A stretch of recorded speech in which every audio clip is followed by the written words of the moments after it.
आज मैं the one slash across the sky donghua explain करने वाला हूँ। आपको ये दोंगवा में power, revenge, god level fight और full on blood bath battle दूसरे दोंगवा जैसे नहीं, आपको इसमें खून खराबे हर एक चीज देखने को मिलेगा विदाउट सेंसरशिप। हमारा मेन कैरेक्टर बहुत वीक होता है और कुछ वजह से उसे मिलता है गॉड लेवल पावर और वो इस पावर के साथ अपना रिवेंज जर्नी स्टार्ट कर देता है एक किचन नाइफ के साथ। आप इसे दूसरे दोंगवा जैसे ना समझे, इसमें आपको बहुत मजा आने वाला है। मैं सच में कसम से बोल रहा हूँ, बहुत मजा आएगा। और अगर आप रिवेंज और ब्लड बाथ के फैन हैं तो ये दोंगवा आपके लिए परफेक्ट है। चलिए आपका टाइम वेस्ट ना करते हुए मैं दोंगवा स्टार्ट करता हूँ। हमें कुछ बच्चों को दिखाया जाता है जो गाना गाते हुए पतंग उड़ा रहे होते हैं, पर उनका पतंग जाके एक पेड़ में फंस जाता है। वो बच्चे वो पतंग को उतारने की बहुत कोशिश करते हैं पर उनसे वो नहीं होता। ये मिडिल वाली लड़की का नाम है गुनियांग। गुनियांग, मुझे मेरे भाई को बुलाना पड़ेगा। वहाँ से सीन शिफ्ट होता है और हमें गुनियांग के भाई को दिखाया जाता है। वो वाटरमेलन बेच रहा होता है। सारे कस्टमर्स उसका ही तारीफ कर रहे होते हैं। कोई लड़का एक हाथ होते हुए भी इतना खूबसूरत कैसे हो सकता है,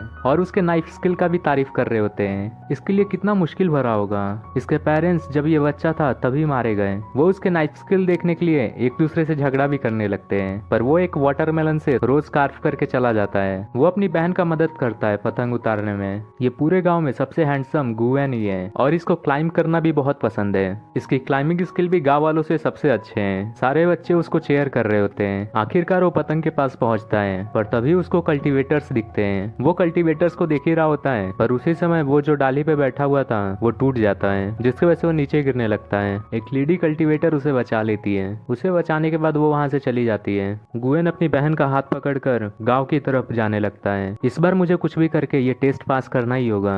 ये गैनमैन विलेज का 288 ट्रायल था। ये गांव में हर साल कुछ इमॉर्टल्स आते हैं। वो ये विलेज वालों का ट्रायल लेते हैं और जिसके पास भी कल्टीवेशन करने का काबिलियत होता है उन्हें वो अपने साथ ले जाते हैं। ये नॉर्मल ह्यूमंस के लिए लाइफ बदलने का बहुत बड़ा चांस है, जिसके लिए गुएन भी बहुत सालों से ट्राई कर रहा है। गुएन वो एग्जामिनर को लेडी कल्टीवेटर से इमेजिन करने लगता है, पर तभी वो होश में आता है। गुएन का फेस देखने लायक था। उसकी बहन उसे मस्का लगाते हुए बोलती है, भाई क्यों ना ये टेस्ट मैं अगले साल दूं? गुएन, नहीं, तुम्हें इस साल ये टेस्ट कैसे भी देना होगा। गुनियांग अपने माइंड में बोलती है, ये इमॉर्टल्स हर साल गांव में आते हैं और हमारा टेस्ट लेते हैं और जो भी पास करता है वो विलेज छोड़ देता है, और यही मेरे भाई का सपना है। वो एक इमॉर्टल बनना चाहता है। उसे ये विलेज छोड़कर पूरी दुनिया घूमना है। ये विलेज चारों साइड से बड़े बड़े पहाड़ों से घिरा हुआ होता है, जैसे एक बर्ड एक पिंजरे में बंद हो। पर मुझे ये गाँव नहीं छोड़ना। मैं हमेशा अपने भाई के साथ यही गाँव में रहना चाहती हूँ। धीरे धीरे गुनियांग की भी बारी आ जाती है। इमॉर्टल उसको चेक करता है और ये पास भी हो जाती है। वो दोनों बहुत खुश होते हैं। गुनियांग, भाई अब तुम्हारी बारी, तुम्हें भी ये पास करना पड़ेगा। हम दोनों साथ में इमॉर्टल बनेंगे।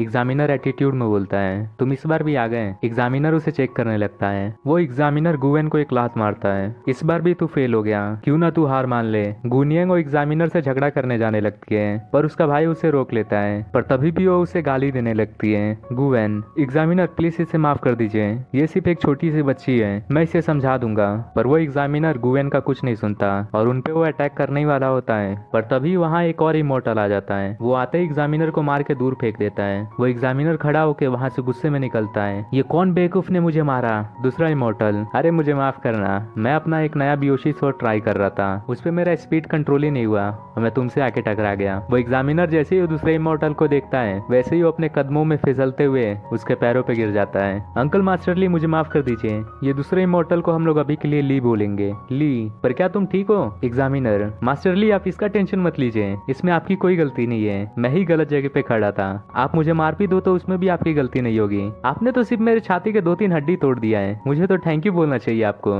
मतलब क्या लेवल का मस्का मार रहा होता है वो। पर तभी गुनियांग और गुएन ली को पहचान जाते हैं। क्या तुम ली ज़ुएंग हो? एग्जामिनर, तुम दोनों का हिम्मत कैसे हुआ मास्टर ली का नाम ऐसे लेने की? मास्टर ली हमारे सेक्ट मास्टर के डायरेक्ट डिसिपल है। ये फाउंडेशन एस्टेब्लिशमेंट कल्टीवेटर रियल्म पर है और लोग इन्हें थंडर एम्परर भी बोलते हैं। गुनियांग और गुएन दोनों शॉक्ड फेस के साथ बोलते हैं, क्या थंडर एम्परर? ली एग्जामिनर को साइड करते हुए बोलता है, गुएन कैसे हो तुम? और हमें इसी के साथ कुछ पास्ट के मेमोरीज दिखाते हैं। ये दोनों बच्चे गुएन और ली ज़ुएंग हैं। वो दोनों एक दूसरे में कंपटीशन कर रहे होते हैं वाटरमेलन कट करने का, पर वो दोनों में टाई हो जाता है। ली, अभी बहुत तेज की बारिश होने वाली है। छोटी गुनियांग, पर आसमान में तो कुछ काले बादल भी नहीं दिख रहे, पर कुछ ही समय बाद पूरा आसमान काला हो जाता है और बारिश स्टार्ट हो जाता है। वो सब एक छोटे से घर के बाहर बारिश से बचने के लिए खड़े होते हैं। गुनियांग, क्या इमोर्टल्स फाइट कर रहे हैं क्या? आज का मौसम बहुत जल्दी बदला। ली, हाँ ऐसा हो सकता है। गुएन, एक बार इमोर्टल हमें चूज कर ले, फिर हम ये छोटे से गांव से बाहर निकल पाएंगे। गुनियांग सारे बच्चों से पूछती है, अगर इमोर्टल ने तुम्हें चूज कर लिया तो तुम क्या करना चाहोगे? सब बच्चों का अलग ड्रीम होता है। एक बच्चा बोलता है मुझे फ्लाइंग स्वर्ड पे राइड करना है, तो दूसरा बोलता है मुझे डीमन पर, जिसे सुनकर सारे बच्चे हंसने लगते हैं। ली, चाहे कुछ भी हो,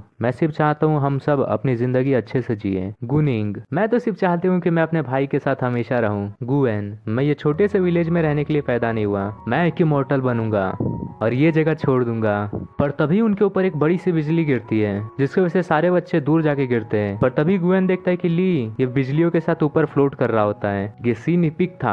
हम फिर से प्रेजेंट में आते हैं। वो सब गुएन के घर पे थे। गुएंग, तुम मेरे असली दोस्त हो। तुम इमोर्टल बनने के बाद हमसे मिलने तो आए, बाकी सब धोखेबाज निकले। वो तो लेटर भी नहीं लिखते। गुएन सबके लिए वाटरमेलन लाता है। ली, तुम खा क्यों नहीं रहे? ली गुएन को बोलता है, गुनियांग, मैं तुम्हारा दोस्त हूँ, मैं तुमसे कुछ छुपाना ही नहीं चाहता। तुम्हारे शरीर के अंदर स्पिरिचुअल रूट्स है ही नहीं, इसके वजह से तुम इमोर्टल कभी नहीं बन पाओगे। मैं भी तुम्हारी कुछ मदद नहीं कर सकता। गुएन बात पलटते हुए बोलता है, ये वाटरमेलन सच में बहुत टेस्टी है, तुम दोनों कुछ क्यों नहीं खा रहे? पर तभी गुनियांग गुस्से में खड़ी होती है और गुएन के हाथ से वाटरमेलन छीन के बोलती है, भाई तुम बात बदलने की कोशिश मत करो। गुएन अपने मदर और फादर के मेमोरियल टैबलेट के सामने अगरबत्ती जलाते हुए बोलता है, हर एक चीज का हल होता है और मैं अपना रास्ता खुद बनाऊंगा, तुम दोनों को मेरा टेंशन लेने की जरूरत नहीं है। पर बाहर अनाउंस करने लगते हैं, जो भी बच्चों को इमोर्टल्स ने चूज किया है वो स्क्वायर के पास जाएं, इमोर्टल्स को वेट ना कराएं। इसी के साथ फर्स्ट एपिसोड खत्म। मैं आशा करता हूँ आपको मेरी वीडियो पसंद आई हो। पता है ये वीडियो कुछ ज्यादा ही लॉन्ग हो गया है, पर मैं पूरे डिटेल में एक्सप्लेन करने की कोशिश कर रहा था और आप लोगों को समझाने की। अगर आपको वीडियो पसंद आई हो तो please like, subscribe and share जरूर कर दे। मैं अगले बार और भी अच्छे से एक्सप्लेन करने की कोशिश करूंगा और जल्दी एपिसोड लाऊंगा। इसी के साथ बाय, सायोनारा।